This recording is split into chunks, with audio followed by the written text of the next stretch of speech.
that reflection though, so I had to show you guys. I finally cleaned the 2019 Ram 1500. It is looking extra good. Check this out. Oof. I'm sorry, but black vehicles are definitely the best looking vehicles, but they are a pain in the ass to keep clean. Luckily I have this ceramic coated, but man, when this thing is clean, it is such a good looking truck. I even polished up the wheels.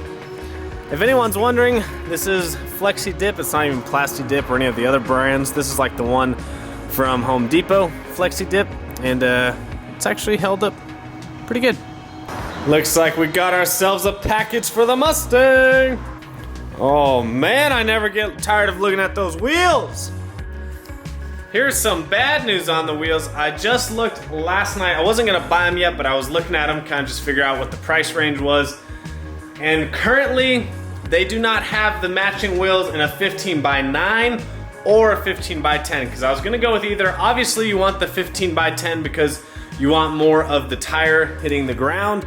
So the more wheel you can put in here, the wider patch that you'll have on the ground. But unfortunately, they are not shipping until the middle of July. I think it's like July 23rd. So unless I find a used set, which is highly unlikely, I'm pretty much just gonna wait until July to order them, because I'm not gonna pay for them now when I'm not gonna get them till July. There was one website that said August. So when July comes around, unless, like I said, unless I find a used set, I'm gonna keep looking. I'm trying to pick up a non-beadlock version. The reason why is because I wanna send the welds off to Champion Beadlock and get a custom beadlock made for the wheel, because I think it will look way different and way cooler that way. Because anytime you have weld beadlocks, everyone's got the same beadlock ring. And I think this will look really sick, the one that I have picked out. So I'm looking for a non-beadlock S77 15x9 or 15x10 in a 5x4.5. Has to have like a 6.5 inch to 7.5 inch backspace. But anyways, those wheels are not ready. They're not in stock. I'd have to order them and they wouldn't ship till mid-July. So we're gonna have to figure something else out for the wheels. I still do have the 17s. I actually haven't sold them yet, so maybe I'll have to run those for a while. I was selling the SVE 17s that I had picked up. They're Cobra reps, but then I plan to switch to welds and get the 15s, but now that they're not in stock, not really quite sure what I'm gonna do. But we'll get to that later. Anyways, gonna cut the hole in the hood this week. Joe is out of town, so we probably won't trim the exhaust quite yet, but we will trim the hood. We just gotta get the right hole saw for it. I did order a new ring for the hood that will be bigger for the bigger exhaust.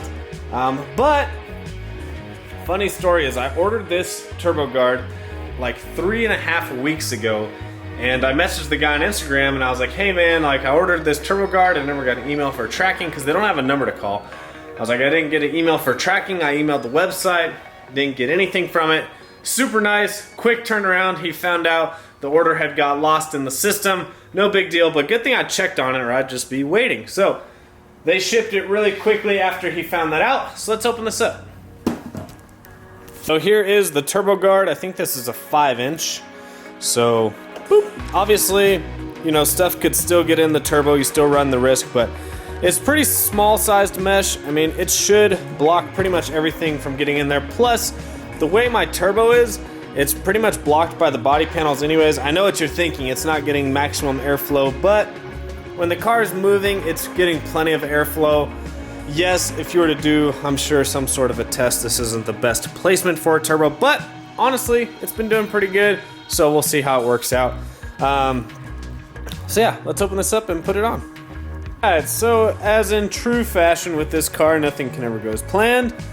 This is a 5-inch guard, which I thought would fit, but I guess I didn't account for this little lip that is on the edge of the turbo, which is kind of screwing everything up because this barely sits over that lip. So I tried taking some of the rubber out of the inside of this, and it's just way too small, of course. So I could either grind this lip off of the turbo, which definitely not going to do that. I've already wasted this $60 turbo guard. I'm gonna see if I can either take the rubber off this and just tighten the mesh around that, or just go get a piece of mesh and use the little clamp, and we'll just get some type of mesh screen and just kind of make our own knockoff turbo guard. So that was a fail, for sure. If you ever want to know what these turbo guards are look like taken apart, there's all the rubber, a couple spots of blood from where I cut my finger, and now we're left with this piece of mesh. So here's the problem, and why it wouldn't fit, is the mesh is exactly the size of the hole. So I'm gonna try and bend some of this mesh out and see if we can't get this to fit. But this lip is what's jacking us up right now. So that one's a bust. Alright guys, so it is the next day.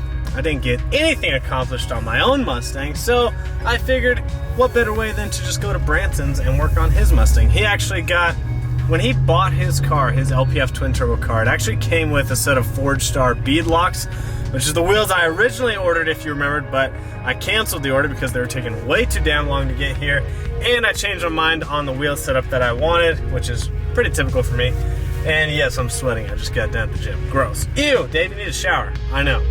Anyways, so I'm headed over to Branson's actually to help him mount his tires. On my car, I think I'm just gonna run it without a screen because we have, well, that's pretty much my only choice because we have a roll race coming up next weekend, and I found out that Turbo Guard is actually on vacation until late June. So I think it'll be okay because I'll be at the track. And the way that the turbo is, it's pretty much blocked by that body panel right there. Plus, I have the bumper on, I'll have the hood on, like it should block most of any debris that's coming in. However, there could be some debris that gets in there, and that's just kind of the risk you run when you got an open turbo right there. But let's get over to Branson's and check out his new wheels. Oh yeah, look at that Ram! Ram power. And then these two fools. Dang, white car gang in the building. Guess I didn't get the memo. Ooh, look at them wheels. Dang. Got some ET Street R's for him. I think they're 305/45. There he is. Oh my lord. So I brought Branson some anti-seize for the bolts. Hey, those wheels are sick. What is that? Is that a bang? Yeah. And a mock. Not gonna chug it? No. Yeah, that's a good idea. Where's the front ones at? Did I get tires for those? Okay. He's got matching front skinnies for those, but can't run skinnies at the roll race anyways, so I guess there's really no point to get them quite yet. Oh, these are fancy. So did you get the valve stems in? Oh yeah, you did. Was it hard or easy? No, we had this tool that you just screw onto the end of it, and then you grab it with some pliers. Oh, just pull it through. There you go. Good friend that I am, I gave Branson this carpet piece that goes over his ice tank. Pretty sick that he has a air to water system. I really want one, but he was actually missing this carpet piece, so I gave him mine because, you know, mine's a gutted out, clapped out Mustang. So, but his car's looking good. This is Alyssa's Veloster. Ooh, look at that carbon fiber. Dang, repping that CA. I guess Branson wrapped this. It looks pretty good, actually. I wish I could talk shit because I like talking shit on Branson, but actually doesn't look bad. So yeah, we've got the roll race coming up next weekend, so that's why we're mounting the wheels. And Branson needs to go make test hits because he really hasn't got on the car yet. He did some logging, I guess. His tuner is Palm Beach Dyno. I think it's Rob Shoemaker. It's actually Rob that's tuning the car. And so he just started logging the car because we're at a different elevation than where he bought the car from. If you guys don't know, everyone thinks Texas is flat, but where we live, it's 3,500 elevation. So everyone thinks, oh, Texas should have good weather, good DA. We get the shitty side of it. We get like 6,000 DA on average. So that's how it is. It's hot in the summers. We got elevation. It's not very humid here, but our DA sucks. So he's got these tires and wheels so he can actually finally start making some pulls on the street to get some logs for it. That way he's ready to go next weekend when the roll race comes. So we're gonna get these mounted up. We're gonna put some soap and some water, get one side in, then try and get the other side in, and then we'll air them up and see if we can make some test hits on these. Gosh, those wheels look good. I really need a set of wheels on the back. But like I said earlier, the wheels I want are actually on back order until the end of July. So Rigo's actually got a spare set of 18s that I'll be using. Did I tell you that? The wheels I want are on back order until end of July. You just left the order of these? I missed it.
I know, gosh.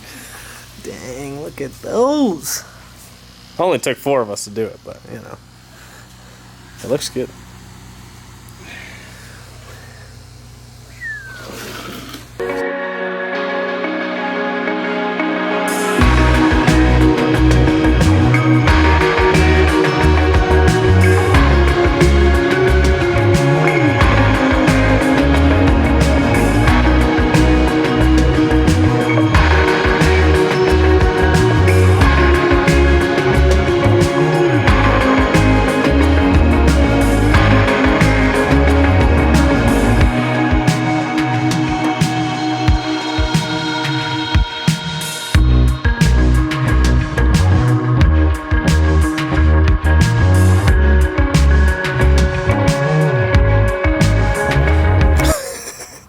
It's mosquito season.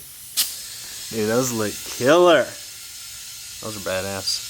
I'm pumped. You need to get the fronts. We can't put them on tonight. What'd you do, Branson? Wasn't prepared. Man, those look good though. Did you put the other one next to it? Oh. You gotta put it next to the car, see what they look like.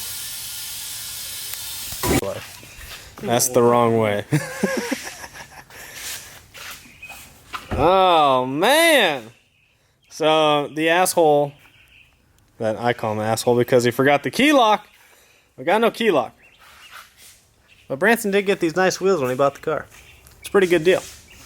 Dude, that looks killer.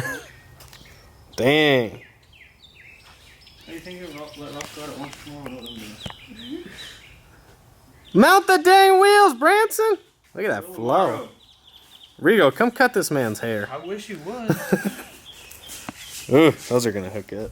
Alright, so unfortunately, the guy Branson bought the vehicle from, I don't think it's his fault, but they couldn't find the lug nut key for the stock locking lug nuts, so we couldn't actually take the wheels off, which sucks because I really wanted to see what they look like on there and go make some hits. So the track is open this weekend, Friday for some test and tune, and then Saturday they have bracket racing. What I used to do, because they allow test and tune in between the bracket racing as long as you have a drag radial or slick, because I don't want to tear the track up. I used to go on Fridays, and then I ended up just only going on Saturdays because the track was so much better on Saturdays. When you only have drag radials and slicks going down the track is a lot better. You gotta remember, street tires eat that stuff up, and then you know, you get guys out there with trucks or SUVs that have all-terrain tires, and it just eats the track up. It pulls the rubber up. So Fridays in my Hellcat, I would only cut like a 1.6 60 foot, and then on Saturdays I go cut 1.4. So I think Branson's gonna go out on Friday, maybe try some low boost hits as long as he can get the wheels on, and then maybe Saturday see if he could turn it up a little. But he hasn't really got to get on the car yet because he's only had the stock wheels on it, and those obviously aren't gonna hook. So he's been really anxious. I'm sure I would be impatiently waiting, but he does have the tunes. He did some logging, made sure the drivability is good. Now he kind of just needs do some full wide open throttle pulls with the radials on, but pretty interested to see how his car does, because depending on his car, that can kind of gauge where mine's at, because his car's been dynoed and they've got sheets to prove what power makes at certain PSI. So if I know he's on a certain tune making a certain power and we trap the same, then I can kind of figure out kind of where my power numbers are without actually having to dyno the car. I am going to dyno it eventually. I just don't have time to do it right now, and I don't want to get it done right now because there's a lot of other things I got to do to the car first. So I don't want to just put a dyno number out there just to have a dyno number. I know a lot of people want to see what it makes. Trust me, I want to know what it makes too, but I'd rather go to the track, put a number down, and then weigh the car, and you can kind of get a number of the horsepower based off the weight of the car and what the car traps. I mean, it's not 100% accurate, but you do a little bit of ricer math and you can figure it out. So I'm more worried about doing stuff at the track, getting the car to hook, but I've got some stuff definitely to do the track before, or to do to the car before I can go to the track and actually run good times. But I will be doing the roll race because I shouldn't break a half shaft. However, our buddy Skylar broke one in his vet last year, so it is possible to break one on a roll race. It's just a lot less likely than going out and doing it from a dig. So hopefully you guys enjoyed that video. As always, make sure you comment, like, subscribe, follow me on Instagram and Snapchat for all the up-to-date stuff. Hit the notification bell if you want to stay up to date on all my videos, and I will see you guys on the next one.